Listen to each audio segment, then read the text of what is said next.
Білдіртпей мақтанатын досың. Братсан, дизи алайын ба, горилла алайын ба? Бә, обычный су аласыз, жұмыста да күніге горилла айтакшы. Жақсы. Кішкене отырып әңгімелесейік ше. Неге? Жаңа автобуста үлкендерге орын беріп келгенмін ғой. Аяң ұрып қалмас ба? Бар, киім алып қайту керек еді, дұрыстап ше. Киімдерің көп емес па сенің? Тренажерге барып жүрген ғой, мынау. Мынаның бәрі тарылып қалған, мына жақтар иықтап, мына жақтар жібермейді, уже қысады. Жүрсе, брат, үйге кіріп тамақ ішіп шайық та. Жоқ, жаңа үйден мант жеп шыққан ғой, тойып тұрмын. Қойш. Брат, үстінде иіскешін, женский духидің иіс шығып тұрған жоқ па?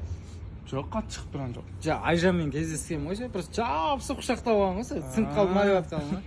Әбетте бірде тұрғансың ғой бүгін ше. Да?